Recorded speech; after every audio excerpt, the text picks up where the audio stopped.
Selamat datang di video saya kembali. Pada kesempatan kali ini kita akan sama-sama belajar apa itu spiritual journey atau perjalanan spiritual, perjalanan jiwa untuk mencapai kesadaran ilahi, yaitu perjalanan jiwa seorang Angelina Sodак. Sebelumnya saya mohon maaf jika ada kata-kata saya yang mungkin tidak berkenan di hati Mbak Angie. Dulu Mbak Angie adalah seorang putri Indonesia. Siapapun, apalagi kaum laki-laki, akan kagum melihat kecantikan beliau. Ia adalah selain memiliki wajah yang cantik, postur yang bagus, dan otak yang cemerlang, cerdas luar biasa. Kebahagiaan Angie menjadi lengkap saat dia sudah bisa menikah dengan Aji Mas Said. Dalam pernikahan yang masih terbilang cukup muda, yaitu sekitar 2 tahun lebih, Mas Anjinya dipanggil sama Sang Ilahi. Sebenarnya saat Mas Anji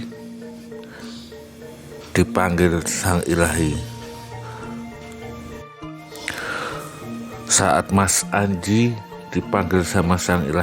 dia mendapatkan shocking moment dari semesta. Dia mendapatkan panggilan untuk bangun, wake up call. Jadi saat Mbak Angie mendapatkan shocking moment itu, dan dia mendapatkan malam-malam kegelapan atau dark night of the soul, dia menjalani hari-hari kegelapannya sepeninggal sang suami. Tapi saat itu Angelina Sodак, dia tidak mau terbangun. Seandainya saat itu Angelina Sodак mau terbangun, awaken, menempuh jalan ketuhanan, jalan keilahian, maka dia tidak akan mendapatkan wake up call yang kedua atau panggilan untuk bangun dari Sang Ilahi yang kedua kalinya, yaitu saat dia mendapatkan vonis karena kasus korupsi yang melibatkan dirinya. Dia mendapatkan vonis 10 tahun penjara. Itu adalah shocking moment yang kedua atau wake up call yang kedua. Dan Mbak Angie adalah orang-orang yang terpilih. Saat Sang Ilahi, saat semesta sudah melirik Mbak Angie, maka mau tidak mau, suka tidak suka, dia akan mendapatkan shocking moment sampai dia terbangun, karena memang sudah waktunya Mbak Angie harus terbangun. Jadi dia dianugerahi oleh Tuhan dengan hukuman di penjara supaya Mbak Enji bisa merenung, introspeksi diri, menempuh jalan ketuhanan, jalan Sang Ilahi. Kita tahu Mbak Enji selalu tertidur dengan mimpi-mimpi yang indah, dengan segala kemewahan, kesenangan duniawi, sehingga dia lupa akan jati dirinya sebagai seorang manusia, seorang pancaran energi ilahi, seorang ibu, seorang wakil masyarakat, wakil rakyat. Jadi bagi Angelina Sondakh, setelah menjalani masa tahanan 3 tahun, seperti yang ia katakan di Kompas TV, setelah 3 tahun dia baru mengerjakan pekerjaan batinnya atau yang disebut dengan shadow work. Jadi shadow work ini adalah pekerjaan untuk mengerjakan shadow self-nya. Shadow self-nya tentang ego, keterikatan, terus misalkan menghakimi, tidak merasa bersalah, mentality victim. Dia kerjakan semua itu. Dia mulai belajar karena dia banyak waktu untuk merenung, bertumbuh, untuk meningkatkan kesadaran ilahi pada dirinya.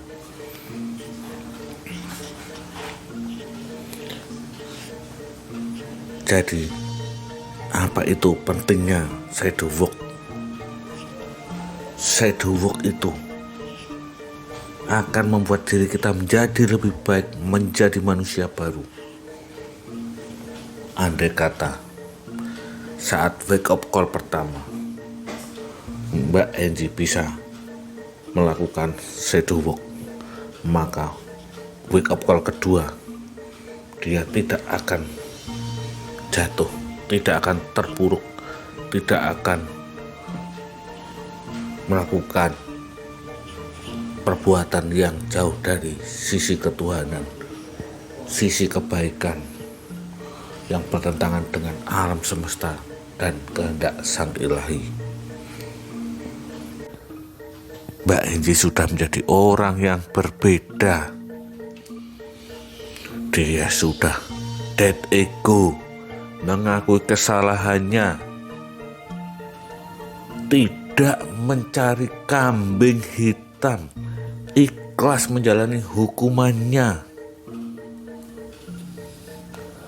mau introspeksi diri, berubah dalam pola pikir. Kebijaksanaan pun juga semakin bertumbuh. Dia juga memaafkan orang lain, tidak mengharapkan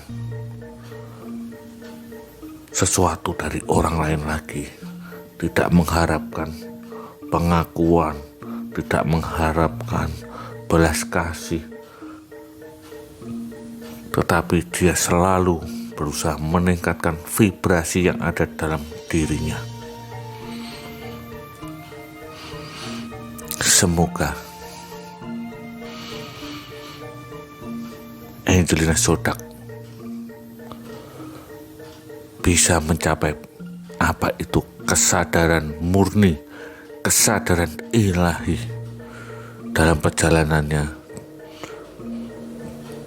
perjalanan jiwa di dunia kali ini.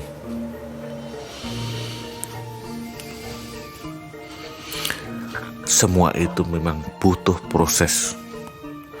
Kalau saya perhatikan Angelina Sondakh dalam wawancaranya, masih banyak kesedihan, penyesalan.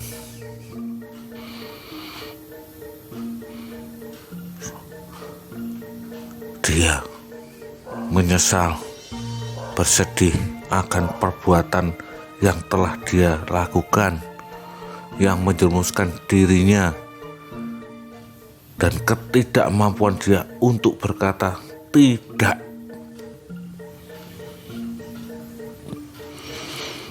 Seandainya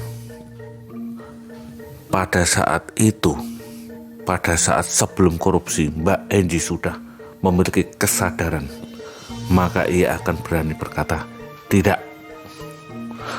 Tapi ia memang melewatkan wake up call atau panggilan jiwa yang pertama. Jadi ya mau gak mau sudah ada panggilan yang kedua menanti.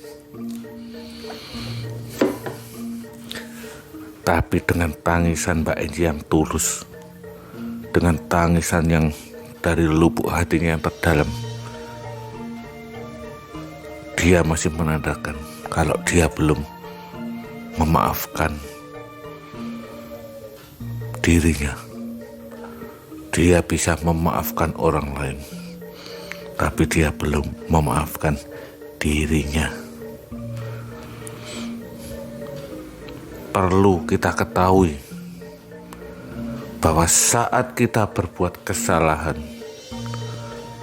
saat kita berbuat sesuatu yang merugikan diri sendiri dan orang lain, tetapi kita mau bangkit, mau tersadar, mau terbangun secara jiwa, maka kesalahan itu tidak sia-sia.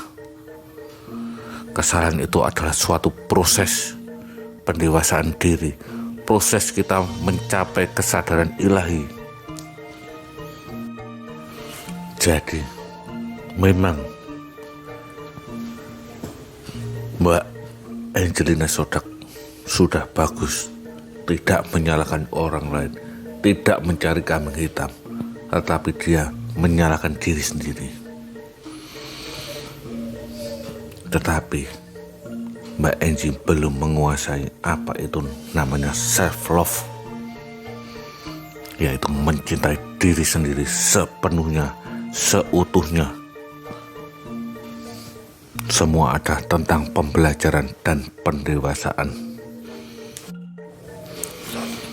Mbak Angelina Sodak tidak perlu berkecil hati, karena setiap orang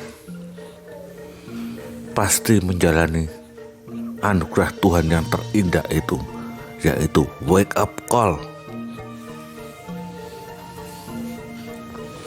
Hanya saja seperti pepatah, semakin tinggi burung terbang, semakin sakit kalau dia jatuh.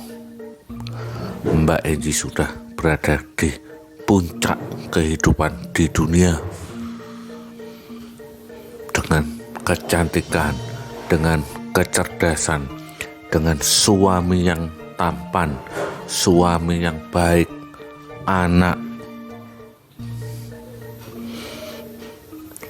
Dengan semakin tinggi kita terbang, maka semakin sakit kita jatuh. Mbak Enji mesti bisa menerima itu semua.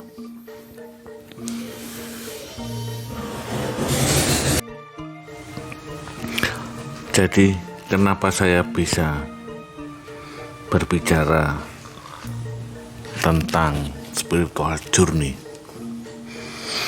Karena saya pun mengalami, tetapi saat jam waker yang pertama, wake up call yang pertama, saya sudah terbangun. Walaupun akhirnya tetap juga jam waker yang kedua tetap berdering, tetapi berhubung saya sudah terbangun, jadi saya tidak kaget, saya tidak terpuruk, saya tetap berjalan di jalan kebenaran, di jalan Sang Ilahi, dan saya sudah memiliki kesadaran sehingga saya bisa melalui apa itu setiap kejadiannya, setiap peristiwa menjadi suatu kebahagiaan, kesempatan untuk mencerahkan batin.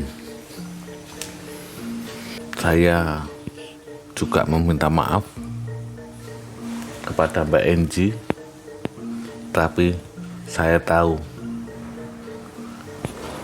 Mbak Enji yang sudah memiliki kesadaran, dia tidak akan keberatan atas video saya, karena dengan berbagi perjalanan spiritualnya, apalagi Mbak Enji sudah berani berbagi di Kompas TV dan media-media yang lain, berarti Mbak Enji memang sadar kalau dia bisa menjadi inspirasi bagi setiap orang. Dia sadar untuk menanam kebaikan kepada setiap manusia. Dan saya juga meminta maaf karena saya juga menggunakan gambar-gambar dari media yang lain, tetapi saya tetap mencantumkan narasumbernya, linknya atau nama channel yang bersangkutan. Semoga dengan channel ini bisa membawa kebaikan, pencerahan bagi kita semua.